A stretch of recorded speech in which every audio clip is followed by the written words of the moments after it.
Mi nombre es Manuel Valencia, soy de Mexicali, Baja California. Soy egresado de la UABC, de aquí de Mexicali, Campus Mexicali. Estudié endodoncia en la Universidad Ross de Morelia, Michoacán. He llevado diplomados con diferentes doctores. Aparte, estoy cursando por ahí un diplomado en flujo digital en endodoncia. Estoy abierto a cualquier duda, cualquier necesidad que tengan, o si quieren que me frene un poquito, los escucho. También cuando ocupen alguna retroalimentación o si están tomando notas, que no me acelere con la diapositiva, estoy para servirles, ¿va? Yo voy a hablarles el día de hoy, me voy a enfocar un poquito en los silicatos, en lo que es en endodoncia.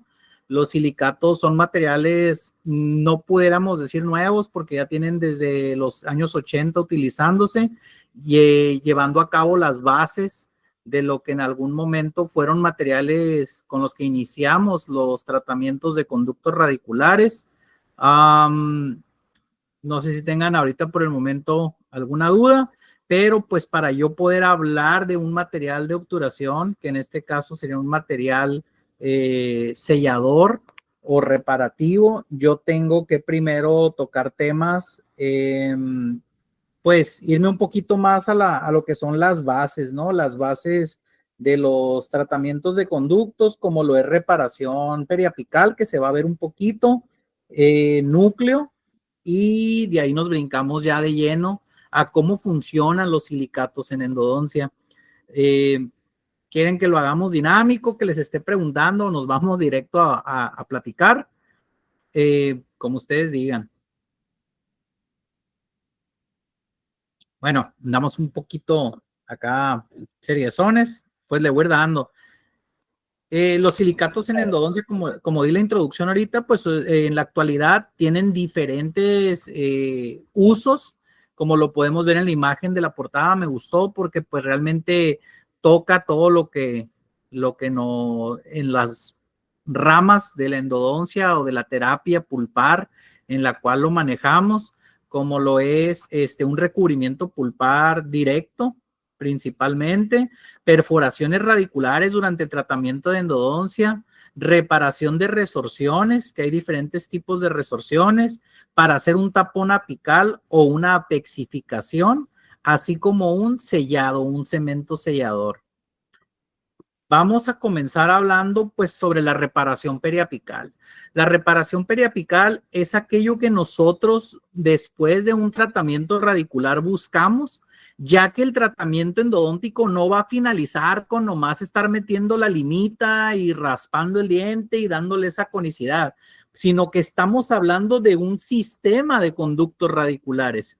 Y hablando de sistema conducto radicular, pues hablamos sobre que estos, lo veo yo, lo explico a mis alumnos, que es como una especie de canal de tuberías donde se paseaban las tortugas ninja acá, que iban de un lado para otro, que un canal conectaba a otra zona, o si están muy perrones acá para la electricidad, pues son diferentes cables que nos van a conectar al fin y al cabo entre lo que es nuestro órgano dental y la zona de soporte, ¿no? La zona de soporte, creo que aquí todos ustedes como estudiantes deberíamos de conocer que pues son 3 tejidos de soporte, hablando de hueso alveolar, ligamento periodontal y cemento radicular. Y nosotros durante el tratamiento de conductos y algunas personas únicamente se enfocan hacia lo que es tratar el conducto, olvidando lo que es la parte externa o lo que rodea el conducto radicular, que estamos hablando de del foramen apical y las foraminas, o aquellos conductos accesorios que podríamos encontrar dentro del conducto, que no solamente nos va a generar una lesión apical o periapical, sino también hay que recordar que estos canales también tenemos deltas, istmos, zonas de cabos interradiculares que también nos podrían generar una patología periodontal. Yo los invito a que no solamente nos enfoquemos en que los diagnósticos son endodónticos, sino que nuestro diagnóstico como endodoncistas o como estudiantes u odontólogos, hablamos de dos diagnósticos. Un diagnóstico endodóntico, que estamos hablando lo que está dentro del diente, y el diagnóstico periapical, aquello que va a rodear nuestra estructura del órgano dental.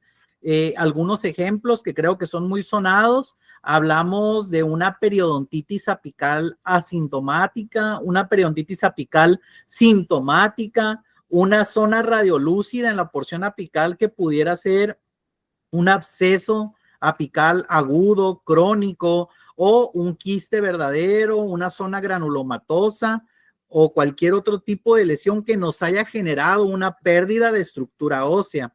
Para nosotros poder identificar este tipo de lesiones, tiene que haber una pérdida de densidad del hueso.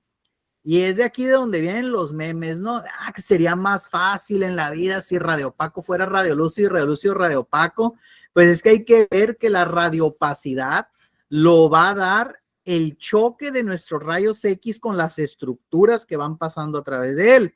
Del trabeculado, al tener una zona no rellena, o más bien con médula, pues pasa la luz del rayos X fácilmente, generándonos una zona radiolúcida y una zona oscurecida, sobresaturada de densidad, como lo pudiera ser una cementosis, una osteitis condensante o alguna lesión que nos provoque una modificación osteoclástica, nos daría una opacidad al no permitir el paso de luz. Entonces, vamos, por eso les dije, me voy a ir a lo más básico para que empecemos a comprender todas estas cosas que a veces nuestro maestro de endodoncia dice, pero ¿cómo no vas a entender? Y esto, ¿no? Entonces, Doc, esta zona está radiolúcida porque pasa la luz. Por ende, o hay una pérdida de densidad o está siendo ocupado ese espacio por un tejido blando. ¿Ok? Espero hasta aquí todo vaya claro, ¿no? Entonces, es muy común en el tratamiento de conductos con cualquier cemento fluido o que nos permita la fluidez, permitir que ese cemento se vaya a esa zona donde no hay materia densa, generando el famoso puff, ¿no? El famoso puff, en mi experiencia, yo nunca lo he considerado una cosa buena ni mala, sino una cosa que sucede, ¿ok? Malo porque el mismo estudio de las patologías periapicales nos dice que cualquier material extruido generará una inflamación en los tejidos periapicales. Y bueno, porque muchos de los materiales actuales provocan una proliferación celular. Entonces, antes de hablar de cualquier cemento y de obturación, hay que conocer esa correlación que existe entre los tejidos periapicales y la zona o el tejido pulpar, ya que están altamente relacionados desde el desarrollo embriológico. Vamos a cambiar ya de diapositiva. Andrés, digo que se me congeló. Pero bueno, entonces, Doc, ¿por qué hay espacio entre lo que vendría siendo mi órgano dental, mi zona de hueso alveolar y mi tejido periapical? Esta zona o este espacio radiolúcido que va a existir se le consideraría una zona de inflamación. La inflamación el paciente la caracteriza y hay que recordar, y yo creo que algo muy claro es dolor a cambios de temperatura, patología pulpar, o estímulos eléctricos, frío, calor, roce con la fresa, inflamación pulpar. Dolores de percusión o inflamación o el diente agrandado, como lo mencionan algunos pacientes, podríamos pensar de una patología periapical. Entonces, hay que empezar a descargar ese cuadrito de la Asociación Americana de Endodoncia en distintos colores, donde me van a dar las características clínicas y radiográficas de cualquier patología pulpar y periapical. Entonces, yo les invito a que al ratito que salgamos de esta plática, se lancen al Google o bajen en su iPad o en su tablet o en su celular ese cuadrito, lo imprimen, lo pegan en su tabla y ya tienen esa guía para constantemente no los estén regresando por falla de diagnóstico en endodoncia. Como dentistas generales, como odontólogos protésicos, inclusive cirujanos maxilofaciales, ortodoncistas, este este enfoque hacia diagnosticar una patología es muy importante y le va a ahorrar mucho o facilitar mucho la vida a sus remitidos endodoncistas, ya que ya van con una idea del antecedente patológico con el que van a tratar. Entonces, como les comentaba, este espacio que se genera entre lo que es el órgano dental y el hueso alveolar es la inflamación. La inflamación, no hay que olvidar que es la respuesta autoinmune del cuerpo ante cualquier injuria o daño que va a provocar o va a buscar la regeneración del tejido. Entonces, que haya una inflamación del tejido periapical nos indica que está habiendo irrigación sanguínea, que están llegando células de reparación, que esa lesión, el mismo cuerpo o el sistema inmune la está limitando su crecimiento a esa zona, pero no hay que olvidar que pues el órgano dental es un tejido duro. La pulpa dentro del órgano dental se siente como loquito o como anexado, ¿no? Que no tiene para dónde salir. Entonces, ¿a dónde va o dónde se mantiene la irrigación? A la zona del foramen, donde la sangre ya no puede entrar a la zona pulpar y esta inflamación se está quedando en la parte periapical. La inflamación conlleva dos caminos. O va a haber una regeneración o una cicatrización. Lo que nosotros buscamos en cualquier lesión ideal es la regeneración, que las mismas estructuras se reparen y sean exactamente iguales, ¿ok? Pero ¿qué pasa la mayoría de las veces? Tenemos una cicatrización. El tejido destruido, el tejido dañado, sí existe nuevamente, pero ya no es la misma arquitectura o función tisular que lo que era el tejido original. Entonces, ¿qué buscamos nosotros en un tratamiento, en cualquier tratamiento, sea una extracción, sea una endodoncia, sea un implante? Una regeneración de tejidos. Ocupamos que todo lo que trabajemos conlleve una bioactividad natural. Obviamente, va a haber factores externos que nos van a limitar o van a reducir estos procesos de factor de reparación, como lo va a hacer enfermedades sistémicas, deficiencias vitamínicas, la edad y el estado de salud del paciente. Todo esto nos puede limitar esa reparación, por lo tanto tenemos que tener esas precauciones y el uso y elección correcta de los materiales para poder nosotros llevar una reparación ideal. La reparación periapical se va a constar cuando el diente se nos va a presentar en boca y completamente asintomático. Es decir, toda la integridad de la lesión apical o la inflamación periapical se ha eliminado completamente.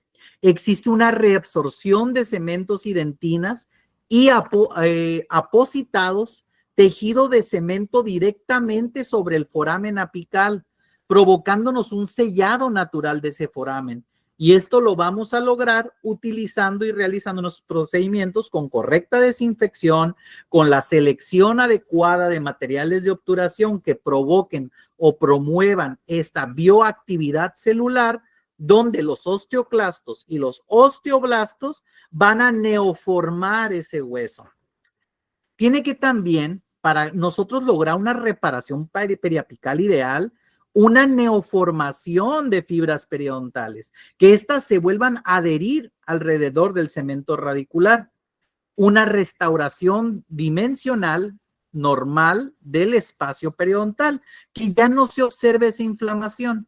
Pero muchas veces vemos nuestra radiografía al día siguiente que hicimos la endodoncia y no veo que se repara. A la semana, no veo cambios estructurales ahí, todo sigue igual. Y el paciente completamente asintomático.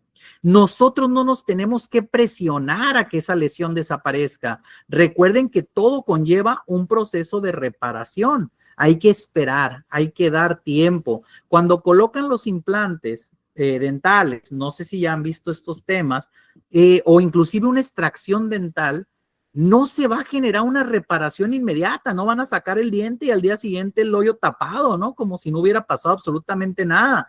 Lo mismo pasa en endodoncia, nosotros instrumentamos, nosotros trabajamos, amputamos tejido nervioso, lo cual puede llegar a causar una injuria en la amputación del mismo. Yo le digo a mi paciente, Oiga, señora, no se pase, ¿no? Es como si usted fuera que le quiten una uña enterrada y al día siguiente se va a jugar footbase o fútbol, ¿no? No sé cuál es el deporte chilo de Monterrey, la neta, creo que es béisbol igual que aquí, porque somos norteños, si mal no me equivoco. Aquí el béis se juega mucho, arriba las Águilas, la neta no soy una persona muy deportiva, se me nota en la panza chelera, pero me voy a pasarla bien, ¿no? Al estadio de béisbol y se pone bueno el ambiente. Creo que allá me ha invitado el doctor Ignacio a ver los partidos y suena muy interesante. Creo que hay banda después del juego, algo así. Pero bueno, lo mismo le digo al paciente. Señor, le acabamos de quitar o limpiar o desinfectar o tratar o colocar medicación dentro del conducto radicular. No espere que el día de mañana usted no sienta absolutamente nada, que sí existen los casos donde no pasa absolutamente nada. De hecho, es el mayor porcentaje. Paciente asintomático al día siguiente, 24 horas después, porque el proceso inflamatorio normal e ideal dura 72 horas. ¿Ok? Entonces, si nosotros tenemos esto y hay ausencia de fenómenos inflamatorios en tejidos apicales 72 horas después, podríamos considerar que nuestro tratamiento de conductos está llevando una reparación adecuada. ¿Va? Ya lo protésico, lo vemos con el protesista o tomamos la decisión, en algunos casos, por ejemplo, a mí me gusta restaurar mis endodoncias, tomar mi radiografía después de cementar mi resina o mi corona o mi incrustación. No me considero el mejor incrustacionero del mundo porque pues sinceramente no he tenido mucho aprendizaje en eso, pero restaurativamente la corona siempre hay que recordar una buena protección cuspidia para evitar la fisura o fractura de los órganos dentales. Eso sí no hay que olvidar. Entonces, la finalidad es que el tejido sane. Ahí se me ve la cabeza atrás, dejé la cámara prendida. Hay que establecer una línea de defensa, eliminar restos necróticos, agentes bacterianos, cuerpos extraños y lograr la formación de tejido conectivo. ¿Qué cosas nos pudieran a nosotros limitar ese tipo o esas cosas que buscamos? No hay que olvidar que la anatomía subjetiva e individual del paciente, del sistema de conductos radiculares, también nos va a conllevar ciertos factores o dificultades, la instrumentación, conductos curvos, la falta de aprendizaje, ¿cómo se le puede llamar? La no experiencia en el trato de algunos conductos, porque muchos egresamos con la idea, pues, de que en licenciatura solo trabajamos órganos dentales anteriores o conductos rectos, pero muchas veces olvidamos de que el trabajo que nosotros realizamos no es nomás limar, sino es conformar, tocar las paredes, lograr una correcta desinfección. Por eso no hablo directamente a lo que son los silicatos cálcicos, sino también las limitantes de nuestra obturación. La obturación del sistema de conductos radiculares debe de ofrecer un buen sellado apical y respetar los tejidos apicales y periapicales, ¿ok? Ya que esto constituye un factor importante para el éxito en la endodoncia. Se hablaba en una terminología clásica sobre la triada endodóntica que para mí pues sigue siendo viable, que hablaba de una correcta irrigación, una correcta obturación y un correcto sellado. A ver, obturación, irrigación y conformación, perdón, instrumentación. Y de ahí pues ya parten las técnicas de instrumentaciones que ustedes manejen, ¿no? Sistemas rotatorios, una instrumentación telescópica, una instrumentación en countdown, una instrumentación en step back, una instrumentación con técnica de fuerzas balanceadas. Todo lo que buscamos aquí pues es lograr tocar los tejidos apicales, las paredes del conducto para que nuestro irrigante logre bajar a esas zonas apicales donde buscamos una correcta desinfección. Algunos artículos de Ricucci, de Siqueira, del doctor Alex Pererrón, nos están hablando de un taper apical de 35,04 aproximadamente para que nuestro irrigante logre bajar esa zona y pueda lograr una correcta desinfección Por otro lado, el doctor Rosas, el doctor Vera nos hablan sobre la crioterapia para reducir los procesos inflamatorios del tratamiento endodóntico, donde aplicando agua fría nos va a disminuir la actividad inflamatoria celular, reducir la irrigación sanguínea para que también no se inflame. Estos son otros temas que yo creo que se tocan dentro de la endodoncia, la irrigación. Es uno de los temas, yo creo, más extensos y salen cosas nuevas. Tenemos Gentle Wave, que ya tiene como 7, 8 años manejados en Estados Unidos. Tenemos las nuevas instrumentaciones conservadoras, como lo fueron Trunatomy, como lo está haciendo Slim Shaper de Sark, Apical Shaper, donde trabajamos únicamente la porción apical, respetando la zona anatómica de seguridad del órgano dental, sin sobredesgastar la porción cervical, que es muy importante para evitar fracturas o fisuras posteriores. Yo los invito a que expandan su curiosidad y busquen en otros lados. Ahorita la educación en línea, hay un boom. Aprovechen todas estas pláticas que el doctor Jorge, el equipo Odontology Student Fest les dan para que ustedes se nutran de su especialidad, de lo que les guste, de lo que les llame la atención, para que no les vengan y les cuenten, pues, ¿no? No hay nada mejor que seguir sembrando esa curiosidad de ser científicos, odontólogos, leer artículos, expandir la mente, vaya, ¿no? Pero bueno, ¿no? Voy a continuar. Hasta ahorita, jóvenes, ¿hay alguna duda, algo en lo que les pueda ayudar? Todo bien, Doc. Gracias, Karime. Va que va. Entonces, proseguimos un poquito con obturación. La obturación nos indica pues que debe de ser un material fácil de introducir al conducto, debe ser semisólido durante su colocación y solidificar, sellar completamente el conducto en diámetro y longitud. Y en diámetro hay que recordar que los conductos no tienen la misma forma de la gutapercha, y creo que en las técnicas de obturación que manejamos, termoplastificada, termomecánica, cono único, lateral, vertical, onda de calor, nos permite lograr obturar esos conductos con esas anatomías distintas, con esos diámetros variables que pueden existir. El material no debe de contraerse una vez colocado dentro del conducto radicular, debe ser impermeable a la humedad, no debe no se debe de eliminar cuando entre en contacto con la humedad, sobre todo porque muchas veces, y me incluyo, colocamos materiales provisionales como lo son Provisit, Zoe, Coltosol, Cavit, que estos materiales cuando los estudiamos nos damos cuenta que entre 24 y 72 horas ya se están filtrando. Entonces hay que tener esa impermeabilidad a la humedad. Debe de ser un material bacteriostático, radiopaco, para que con nuestra radiografía nosotros podamos identificar dónde quedó nuestra obturación, cómo quedó nuestra obturación. No debe de pigmentar el diente. Hay que evitar irritar más los tejidos periapicales, que es algo que pasaba antes común con las pastas a base de formocresol, formaldehído, cloropercha, silopercha, en los cuales estos materiales eran muy irritantes para los tejidos periapicales. Debe ser estéril o rápidamente esterilizable. Los conitos de gutapercha, ustedes antes de colocarlos dentro del conducto, hay un artículo por ahí en la página de la Asociación Mexicana de Endodoncia, donde se menciona cómo algunos conos sacados directamente de la cajita no mostraban una contaminación como tal. Pero si estamos trabajando con hipoclorito o clorexina o el irrigante de su preferencia todo el tiempo dentro del conducto radicular, pues ¿por qué no llevar un cono rápidamente esterilizable?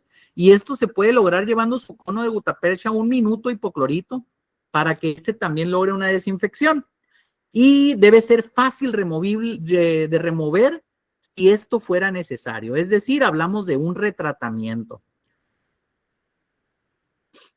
En técnicas de obturación, a mí para conductos grandes me gusta mucho, como se muestra aquí, lo que es me moví mucho. Lo que es la obturación termomecánica con gutacondensors, que es una a revoluciones de baja velocidad, logramos la expansión y la condensación de la gutapercha, pero también hablamos de que existen pastas antisépticas, pastas alcalínicas. Antes, los que vivimos en frontera, todavía nos encontramos por ahí 2 que 3 pacientes que vienen de algunas otras partes con conos de plata o conos de plata seccionados, conos únicos manuales, que si por ahí ven videos o TikToks de cómo hacer conos de gutapercha, enrollaban la gutapercha para llevarla al conducto. Conos únicos seccionados donde llevamos por tercios el cono dentro del conducto generando una obturación vertical, una condensación lateral que a mí me gusta mucho porque es una técnica de obturación en frío. No puedo decir es la mejor, pero en la actualidad, usando silicatos y usando materiales de obturación que no son compatibles con el calor, me ha funcionado bien. La cloropercha, que es gutapercha plastificada químicamente con cloroformo, obturación vertical, inyectada termoplastificada y termoplastificada mecánica o Tagger modificado. Aquí vemos que no solo existe una técnica de obturación, sino que tenemos distintas técnicas para realizarla. Entonces, ¿cuál va a funcionar? Pues la que tengan mejor o sepan manejar mejor en sus manos. La obturación de pobre calidad ha sido evaluada en radiografías y suele ser asociada a falta de reparación apical en un 65% de los tratamientos realizados. Es decir, zonas apicales sin excesiva sobreobturación o material va a ser mejor, una obturación tridimensional del sistema de conductos radiculares, una obturación radiopaca que nos permita ver dónde llegaron nuestros materiales, y los errores de obturación a menudo son resultados de una inadecuada limpieza, conformación, escalones, perforaciones, incorrecta longitud de trabajo, escasa o excesiva preparación del conducto radicular. Los localizadores de ápice, obviamente, hay niveles, pero pues si ahorita como estudiantes no tienen la posibilidad de comprar un Morita o un Apex ID, pues los invito a que compren un localizador al menos funcional que les va a provocar una mayor tasa de éxito de sus instrumentaciones sin llegar a una sobreinstrumentación de los tejidos periapicales. El localizador de ápice, pues es un circuito que se cierra al estar en contacto con tejidos blandos. Se suele ver afectado por exceso de humedad o al revés, escasez de humedad. Entonces yo les invito a que compren un localizador como estudiantes, como odontólogos generales que les gusta la endodoncia para favorecer sus tratamientos de conductos. Muchas veces nos dicen a los endodoncistas, no, tu endo se ve corta, ¿no? Pero el odontólogo general u otras especialidades no conocen que los forámenes mayores se pueden encontrar no necesariamente en la punta apical, sino se pueden encontrar lateralmente, en una curvatura, una zona más baja de la porción apical del diente.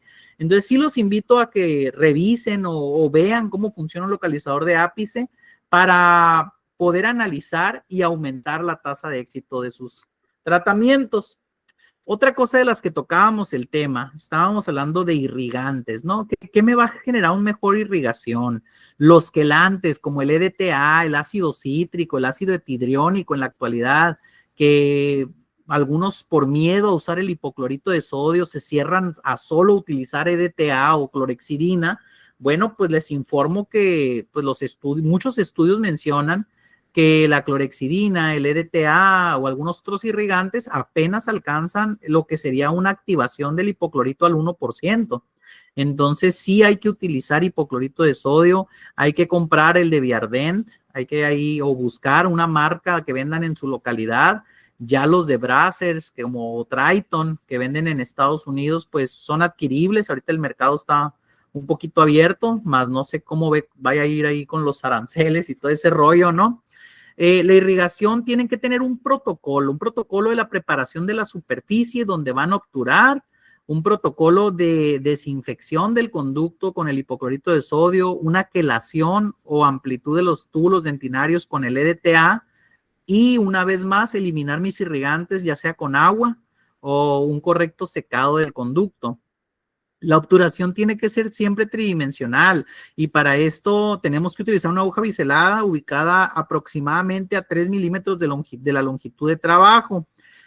Yo lo trabajo a 2, ¿no? Pero ya el doctor Cohen en una de sus conferencias menciona que pues la irrigación muchas veces la tomamos muy a la ligera cuando es una parte donde tiene que existir suma concentración, porque a veces nos ponemos a chismear con el asistente, a cotorrear, a estar viendo, gritándole a la Alexa, que a mí me pasa mucho, que no me hace caso la Alexa, y digo, Alexa, pon esto, y no quiere poner la rola que yo quiero, pero la irrigación, yo siempre les digo, morros, morras, soy vato, nomás puedo pensar en una cosa a la vez, entonces ocupo concentrarme para irrigar cada uno de los conductos.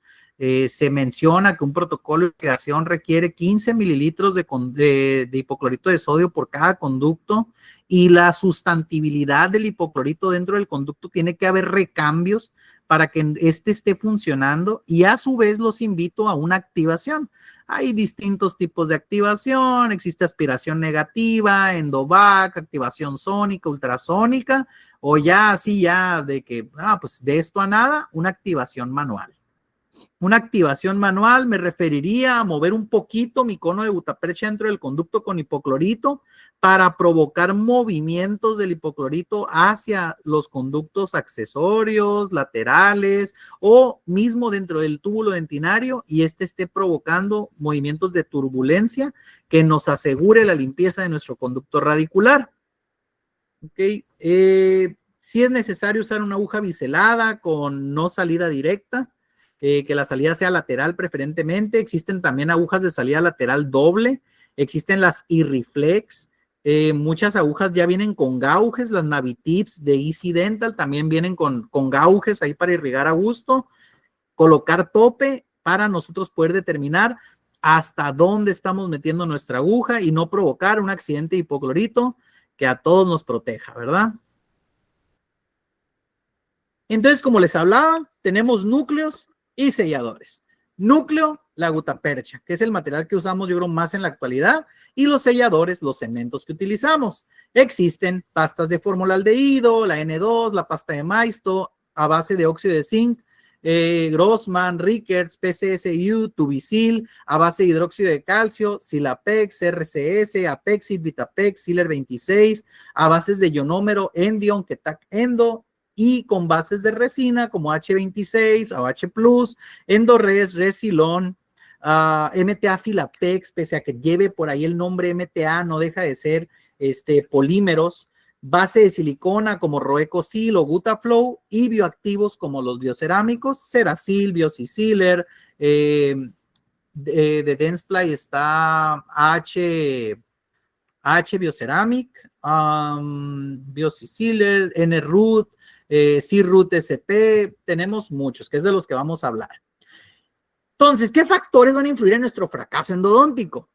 Uno, la falta de localización de conductos, ¿no? Que no encuentro el vestibular, no encuentro el lingual, no encuentro el MB2, no sabía que el central inferior tenía 2 conductos en muchos casos, o el canino también puede tener 2 conductos. Entonces, hay que analizar. Ahorita tenemos la tomografía, que ya es mucho más accesible que lo que era antes. Una tomografía me permite un estudio tridimensional. Hay que recordar que para una tomografía endodóntica necesitamos voxeles más pequeños, una radiografía de 5x5 con .75, .5, .4, nos funcionaría perfecto para detectar. Entre menor sea el número, mayor nitidez vamos a tener, pero a veces para estructuras maxilares no se puede y trabajamos con el 1.0, ¿no? Conductos difíciles de localizar o acceder. A mí me tocó una pacientita que su conducto vestibular lo tenía casi pegado en la pared. Pudo haber sido causada por un sobredesgaste mío o pues que ahí se encontraba el conducto un poco más alto que el resto. Entonces, lo bueno es que lo logramos, se trabajó y lo encontramos. Acceso limitado, a la irrigación, que no tengamos la suficiente diámetro del conducto para nosotros poder colocar nuestro irrigante o llevar nuestro irrigante al conducto. Presencia de bacterias en conductos laterales. Llevar instrumentos contaminados. Chavitos, a mí las limas me gusta esterilizarlas en viales, pero también las esterilizo en paquetitos con gasitas o tengo una caja que esa es mi caja sellada para limas manuales y la trato de esterilizar o la esterilizo al menos 1 o 2 veces al día para que siempre o cuando trabajo llevarla estéril para siempre que esté sellada. Yo sé que los instrumentos que están ahí sean manuales y el que yo ocupe lo voy a encontrar estéril.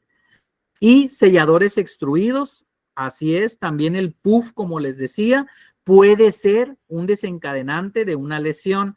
En la página de Endodonto 23 del doctor Alex Pererrón van a encontrar un caso sobre el síndrome de Nicolau que habla sobre la extrusión de hidróxido de calcio fuera del conducto radicular, generando quemadura química y creo que hasta parálisis facial. Entonces, no nomás el hipoclorito es el que causa lesiones, sino también el exceso de extrusión de materiales nos puede generar, sobre todo cuando este se coloca sobre la capa del tejido nervioso, va a generar una pérdida de la transmisión de los mismos. Entonces, hay que tener cuidado, trabajar siempre con medida, nada con exceso, colocando topes apicales, conociendo nuestra longitud dental real y poniendo en duda que lo que estamos haciendo siempre esté bien hecho. Dentro de algunos selladores y núcleos existe, no sé, algo que se llama Real Seal On, que hablamos del real sellador, ¿no? Que es resilón, que realmente es un cemento y unos conos a bases de resinas recubiertos, y aparte existen los conos recubiertos con materiales resinosos. Estos hablamos, aquí por ejemplo explica en esta imagen cómo la gutapercha y el core de la gutapercha adherido con el cemento de H26 directamente sobre la dentina, pues no tenía una unión real, pero acá abajo podemos ver cómo los túbulos dentinarios y el H26 pues no tenían una relación, y aquí como el resilón generaba esos tags de resina dentro del túbulo dentinario, pero también ese exceso de adhesión que tenía el Real Seal On lo hacía un material difícil de eliminar, por lo tanto ya le descartamos, le ponemos una tacha ahí en nuestros materiales de obturación ideal. Y el Endorres, al ser un material resinoso, pues en la mayoría de los casos la humedad les afectaba, era un cemento tipo dual de la casa comercial Ultradent, y en mi experiencia personal en el posgrado, el cemento era nuevo y lo estábamos utilizando, y una vez que yo terminé el posgrado, que ya tenía más seguimiento de mis pacientes y de mis casos clínicos aquí en Mexicali, me podía dar cuenta que había mucha reincidencia de dolor. O sea, mucho paciente me decía, es que me sigue doliendo, doc, o me duele, doc, o me duele. Podía ser una incorrecta instrumentación de mi parte, o un excesivo o algún puff que ahí que mi cemento resinoso como el Endorres generara una irritación de los tejidos periapicales. Pero entonces me empiezan a presentar y empiezo a conocer, ir a pláticas, conferencias. Tomé una con el doctor Vera, donde el doctor Vera hablaba sobre lo que es EndoSequence, que en ese tiempo cuando vino para acá mencionaba que EndoSequence era un material, en ese tiempo acababan de sacar el putty, que es la masilla, y esto nos permitía llevar o hacer tratamientos con material biocerámico a base en masilla, más fácil de colocar, ¿no? Entonces existen, o hablamos que existen distintos tipos de cementos bioactivos, biocerámicos o silicatos. Entonces, esto es lo que hay que dejar en claro, ¿no? No solamente existe el biodentín como biocerámico. El biodentín es un material de recubrimiento, de reparación, pero no es un cemento sellador. Entonces, hay usos específicos para cada biocerámico. Hay biocerámico para bases, hay biocerámicos reparadores, hay biocerámicos selladores y biocerámicos temporales en la actualidad. Por ejemplo, la casa comercial Angelus saca un cemento que se llama Biocetemp en la actualidad, que así como colocamos nuestra medicación de hidróxido de calcio con glicerina, de hidróxido de calcio con agua, lechada de cal, hidróxido de calcio puro, pues ya a mí me gusta de la casa comercial Ultradent lo que es Ultracal XS, que para mí funciona muy padre, es una fácil colocación, he tenido buena respuesta cuando hago tratamientos donde hay procesos infecciosos muy grandes, me funciona excelente. o cuando voy a dejar medicación para hacer mi tratamiento en 2 o más citas. Entonces, no he probado Biocitem, pero pues próximamente que se me acabe el Ultracal, vamos a comprarlo para tener un biocerámico temporal y me permita trabajar mis casos clínicos con otra perspectiva, vaya, ¿no? Entonces, los biocerámicos se pueden utilizar para perforaciones laterales, pulpotomías, formaciones apicales, obturaciones retrógradas en cirugía apical, tapones apicales de ápice abierto o pacientes jóvenes donde yo busco una apexificación y resorciones radiculares. La plática habla de silicatos en endodoncia, pero pues todas estas cosas son las que nosotros vemos como endodoncistas, son las que nos mandan como endodoncistas. Terapia pulpar vital, oye, pues el chavito tiene 16 años y ya el ápice a lo mejor del segundo molar todavía no le cierra, entonces pues hay que mantener la vitalidad de ese órgano dental para que el cuerpo, la anatomía, las células hagan su trabajo y continúen ese proceso de apexificación. El primero del que vamos a hablar de hidróxido de calcio. Y ustedes van a decir, what the fuck, hidróxido de calcio? O sea, no manches, desde 1838, pero no es hasta 1930 cuando se empieza a estudiar odontológicamente. Son los más populares los cementos de hidróxido de calcio, ya que causan una liberación de iones cálcicos e hidróxilos. Van a formar una capa necrótica donde estén en contacto por su alta solubilidad y aumento del pH. Entonces, el hidróxido de calcio como recubrimiento pulpar, ¿me formará realmente un puente dentinario o generará una cicatrización de la pulpa? Y a nivel apical, ¿me provocará una reparación periapical o va a generar una cicatriz apical? Entonces, hay que estudiar estas cosas de una manera o leer artículos sobre los usos del hidróxido de calcio. Muchos estudios indican que fue el gold standard por muchos años. Entonces, el hidróxido yo no lo dejaría descartado completamente, sino hay que saber manipularlo, utilizarlo y en qué casos lo voy a utilizar. Su mayor desventaja es que como el chocomilk o la leche nido, en contacto con poquita agua, se disuelve. Entonces, no puede ser un cemento de obturación el hidróxido de calcio en polvo ideal. Sin embargo, hay cementos con base de hidróxido de calcio. Y esto estamos hablando, por ejemplo, el Silapex. El Silapex es un cemento de polímeros con una base de hidróxido de calcio muy seguro. O sea, yo lo considero cuando a mí me dicen, Doc, obturé con Silapex. Ah, perfecto, obturación lateral en frío, se te hizo un puffcito, no pasa nada, todo bien. Silapex yo lo considero un cemento muy seguro y muchas veces es el que nos piden para la universidad. Y está bien, pues, porque sí nos va a generar una reparación de la porción apical, pero lo que buscamos realmente es un cemento que nos dé un sellado completo. Holland y colaboradores verifican que a los 2 días el muñón apical en contacto con el material va a sufrir una necrosis por coagulación. Como consecuencia, en parte de la alcalinidad elevada del material. En la zona de necrosis se va a extender a alturas variables por el muñón apical y en algunos casos puede llegar hasta el foramen apical. El infiltrado inflamatorio es muy discreto en el muñón y el tejido apical. En el ligamento no se va a absorber ni necrosis ni reabsorción. ¿Va? Entonces, el Silapex, cemento seguro, cemento classic. Si obturan sus endodoncias con óxido de zinc eugenol o con formaldehídos, pues de perdida cambien al Silapex. ¿Ok? MTA. El MTA tiene sus orígenes del cemento Portland, o sea, el cemento Gallo, el cemento Cruz Azul, el cemento de construcción, donde se empieza a refinar de cierta manera para buscar un excelente trabajo y aplicación dental. El MTA se puede decir que es cemento Portland, que su base serían silicato cálcico, más un agente radiopacador, que es el óxido de bismuto. Se menciona por primera vez en 1993, ¿ok? Entonces, aquí es donde empezamos a hablar de cementos bioactivos a base de silicatos cálcicos.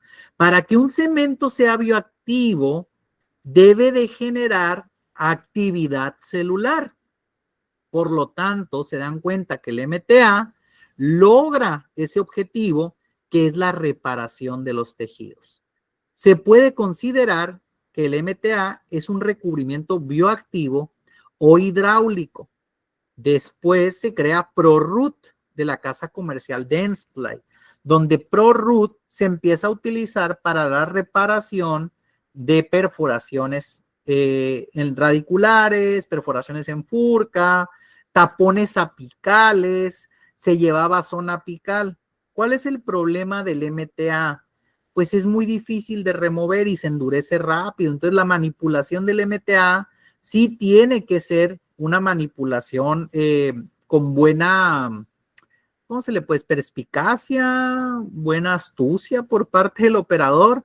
Las primeras veces que yo utilicé MTA, y siempre lo comento, aquí pues yo creo que todo Mexicali tiene clima por las temperaturas altas.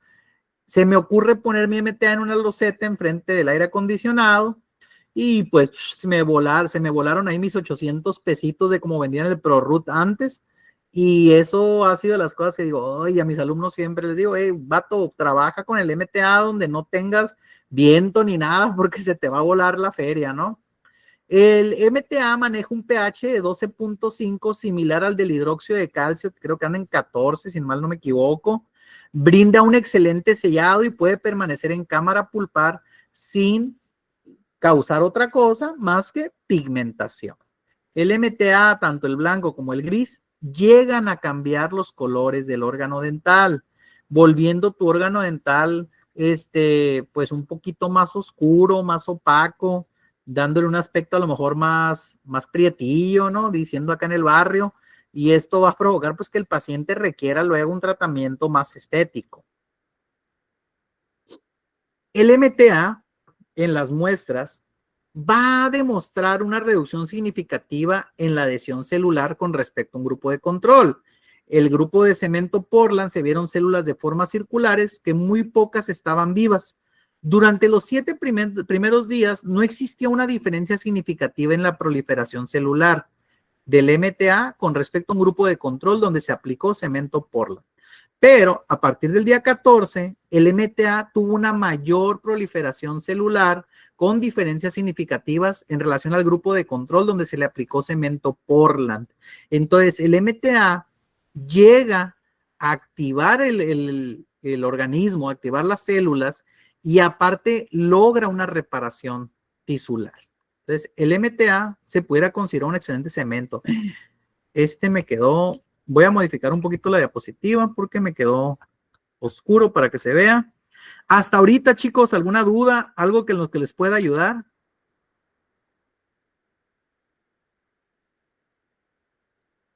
Gracias. Entonces, proseguimos. Ahí está. Entonces, los cementos biocerámicos o los cementos MTA, el hidróxido de calcio, ¿se considera bioactivo, biocerámico? Yo lo llamaría más bioactivo, ¿va? Porque cerámica no tienen. Los materiales biocerámicos en endodoncia van a permitir la resolución de casos en los que los materiales utilizados previamente no tenían un muy buen pronóstico, ya que tienen gran compatibilidad con los tejidos humanos y en la literatura actual se ha demostrado que tienen un potencial de osteoinducción y de osteoconducción y osteoinducción que van a estimular una proliferación celular mediante los procesos de mineralización, formando hidroxapatita alrededor de donde estos se apositen. Entonces, ¿para qué los usamos nosotros? Bueno, o ¿para qué los uso yo? ¿Cómo los deben de utilizar ustedes? Como cementos, aparte de reparación y de recubrimiento, podemos llevar los cementos biocerámicos en la actualidad dentro del conducto radicular, inyectándolos, lo cual nos va a permitir un mayor control y que nuestro cemento llegue en todo el conducto. El cemento biocerámico, yo les sugiero que utilicen al principio diferentes para ver a cuál se adecuan ustedes. En la actualidad hay diferentes marcas que podemos utilizar y la mayoría de estas tienen una fluidez muy buena. Existen materiales biocerámicos como lo son EndoSequence, BC Sealer, EndoSeal, MTA, Total Fill, BC Sealers, BioRoot, RCS, MTA Filapex, Sealer Plus, BioC Sealer, creo que lo repetí mucho, pero es BC Sealer y BioC Sealer, ¿no? Ceracil, H Bioceramic, Enroot SP, C-Root SP. Entonces, hay que nomás saber qué tipo de silicatos estamos manejando. ¿Por qué? Porque hay silicatos cálcicos y hay silicatos de estroncio, ¿ok? Los silicatos cálcicos en la actualidad se manejan como los tops, ¿ok? Siendo el EndoSequence el más popular, seguido por el Septodont RCS Sealer, ¿no? Que ya ahorita es Flow. Antes los biocerámicos, así como el MTA, ustedes tenían que mezclar polvo líquido, o si han utilizado Biodentin, tienen que mezclar polvo líquido y aparte amalgamarlo, ¿no? Para que forme un material de obturación o un material de recubrimiento. Pues en la actualidad los biocerámicos se pueden llevar al conducto con una fluidez y una jeringa y distintas puntas. Esto nos va a provocar la formación de hidroxapatita y un sellado hermético. Algo que yo veo muy común en los biocerámicos es que cuando hacen una sobreobturación con el material o una excesiva cantidad de material, se les llega a formar puff en la mayoría de los casos, sobre todo si hay lesión apical. Este es el BioRoot Flow actual de Septodont. Yo creo que aquí en México es de lo más top. Entonces, si tienen la oportunidad, si lo ven en el depósito, pues dense chance de probarlo, ¿no? ¿Por qué son importantes los silicatos cálcicos en la endodoncia? Bueno, como les comentaba, existe una gran biocompatibilidad, una gran bioactividad, liberando iones de calcio que van a estimular la formación de los tejidos duros nuevamente, que se forme cemento natural alrededor del foramen apical y va a favorecer la reparación de todos los tejidos adyacentes. Tiene una capacidad de sellado muy buena, ya que va a dar un sellado hermético, y esto es crucial para prevenir la microfiltración bacteriana. Hay que recordar que los fracasos endodónticos pueden ser por persistencia o resistencia bacteriana intraconducto y rara vez cuando el sistema inmune está deprimido, extraconducto. Entonces sí hay que ayudarle ahí al cuerpo colocando un material que reduzca la probabilidad de proliferación bacteriana. ¿Ok? Tiene un pH alcalino, lo cual va a contribuir a generar un ambiente desfavorable para el crecimiento de bacterias. Va a provocar o va a mostrar poca contracción o expansión durante el fraguado y lo más importante es radiopaco.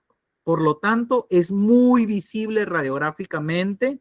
Les podría decir que ahorita, pues para mí son de los cementos ideales. Hay quienes todavía les tienen duda, ya que también, al igual que el hidróxido de calcio, son muy solubles con agua. Entonces dicen, ¿por qué un cemento que es tan soluble lo están usando como cemento ideal? Bueno, porque el biocerámico y el MTA mencionan que trabajan con humedad. Entonces, la fluidez y los tejidos, la humedad de los tejidos va a permitir que reaccione.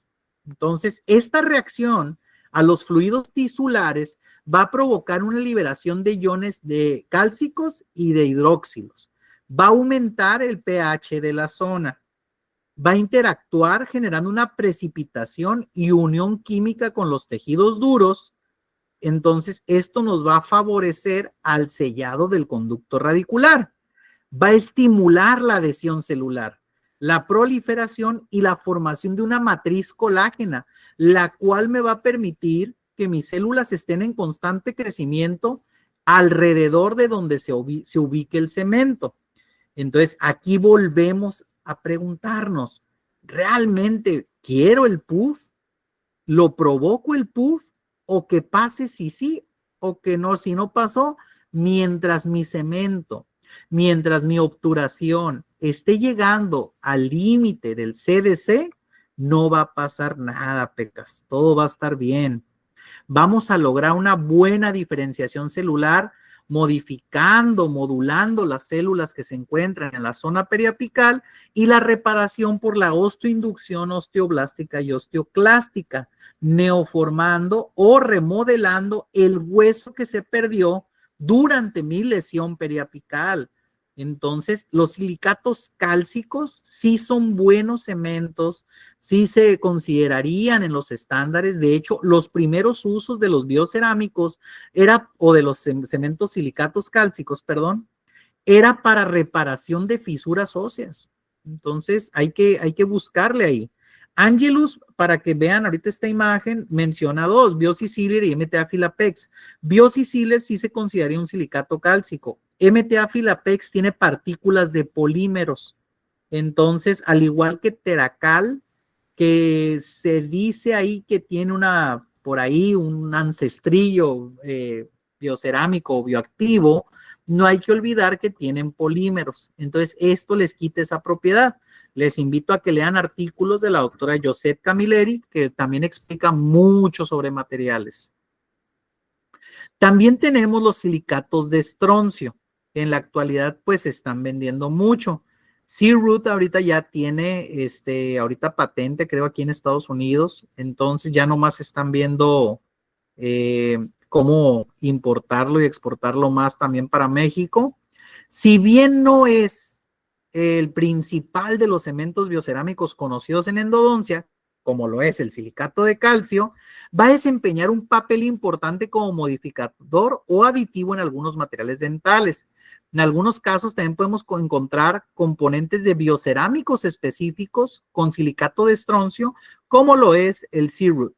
Yo en mi experiencia utilizando C-Root he tenido muy poco dolor postoperatorio. Sí he tenido muy buen sellado porque he hecho casos de desobturaciones de dientes que sé que fueron obturados con C-Root y no he tenido muchos síntomas de inflamación a la hora de masticación. Entonces, ahorita sí se está estudiando mucho C-Root, por ahí está el artículo. También C-Root en su página subió un artículo sobre ellos mismos, ¿no? Y muchas veces las casas comerciales, pues si no hablan ellos de su material, ¿quiénes, no? Entonces hay que darle la oportunidad, yo considero, de probar varios cementos y en tus manos el que funcione mejor siempre va a ser lo chilo, lo mismo técnica de obturación. Practiquen, la práctica va a ser los fregones. Aunque el silicato cálcico siempre va a ser el rey de la bioactividad, por la liberación y formación de hidroxiapatita, el silicato de estroncio en sí mismo también tiene propiedades que pueden ser beneficiosas para un entorno biológico. Va a generar una estimulación ósea, que se ha investigado que el silicato de estroncio en su papel modifica o activa estos, y también C-Root maneja su cemento en masilla, que sería C-Root BP, por lo cual se ha visto también que en reparaciones de perforación, en tapones apicales, ha tenido muy buenas respuestas. Otros materiales tipo PUTI que les recomiendo sería el Dendosequence, el Neoputi MTA, está muy padre, y el C-Root BP lo he usado poco, tengo por ahí 2 casitos de éxito, sería buscar las radiografías. Entonces, pues hay que empezar a conocer los materiales dentales, hay que saber qué tipo de silicatos estamos utilizando, y si quiero usar biocerámico, estudiar por qué estoy usando ese biocerámico, ¿ok? Al igual que los silicatos de calcio, el silicato de estroncio va a generar una liberación de iones cálcicos. Entonces, pues en general, el uso de los silicatos, como les digo, pues a mí me parece una opción muy, muy sencilla de utilizar. Se me hacen materiales muy nobles. Como les digo, no he tenido un caso donde mi biocerámico me haya generado alguna molestia en el paciente. Y pues no sé si existe alguna duda en base a los silicatos, algo en lo que les pueda ayudar, en base a la obturación.